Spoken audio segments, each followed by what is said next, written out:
Hey guys, welcome back. So in the last video we learned the left-left condition, whereby we saw that in a left-left condition we have to do a right rotation. Hope that concept was clear. Now in this video let's learn the next condition, that is left-right condition. Now let's say this is our AVL tree and right now this is balanced. So no problem, we are good. Now let's say we are inserting number 25 in this tree. So after inserting 25, this is how the AVL tree will look like. That is, we inserted 25 as right node of 20, same as binary search tree. No problem. Now the question is, do we need a rotation right now or not? So for that, what we have to do is, we have to check if any of the node is disbalanced. If yes, then we have to do a rotation, else no rotation is required. So let's see that. So this node over here is a leaf node, so no question of disbalancing, we are fine. This node over here, left child is height is -1, right is 0, difference is 1. So we are good. This node over here, left child's height is 1, right child height is -1. Difference between 1 and -1 is 2, which is more than 1. So we can say that this node over here is disbalanced. So we have to do something for this node. Now what do we have to do? We have to do some rotation. Now the question is, which rotation should we be doing? Now as the name suggests, left-right condition, so we have to do the same. That is, first we have to do a left rotation and then a right rotation.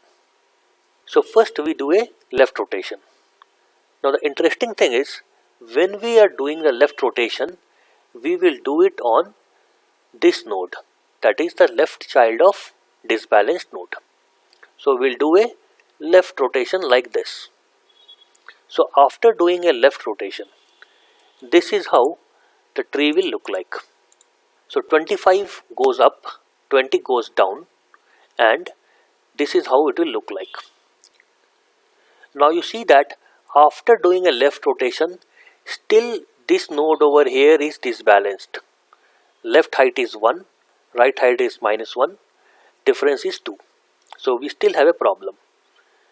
Now what we have to do is, once the left rotation is done, we have to do a right rotation on this node.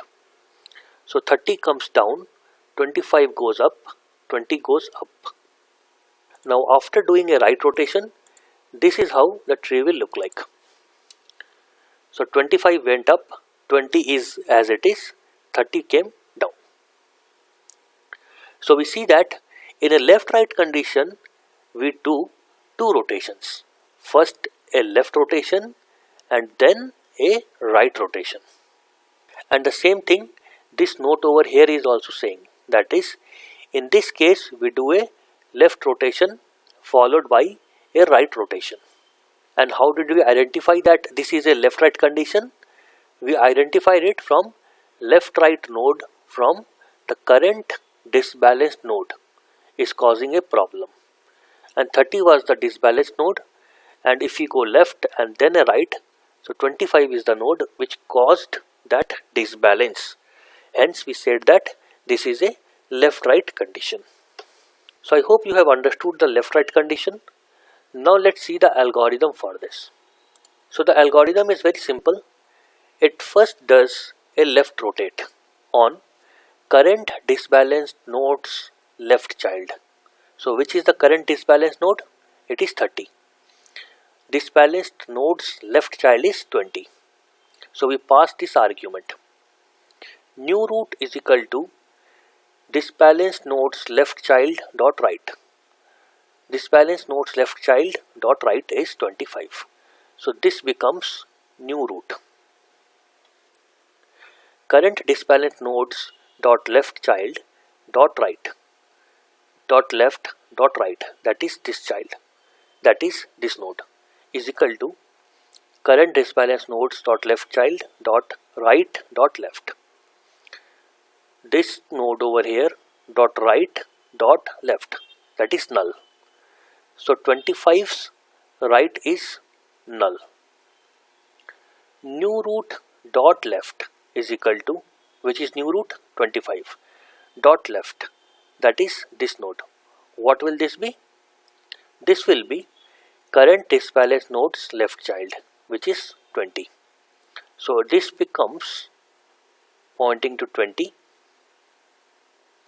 So after doing this, this is how the tree will look like.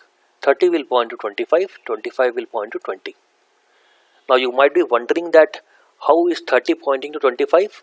That we handle in the code by calling a recursive function on 30's left child is equal to left rotate. So once this left rotate is done, this is how the tree will look like. Now the next thing to do over here is a right rotate. So right rotate is done on current disbalance node, which is 30. Now this is exactly same as the left condition, whereby 30 will go down, 25 and 20 will come up. So we did a left rotation over here and a right rotation over here, and that will end this left right condition.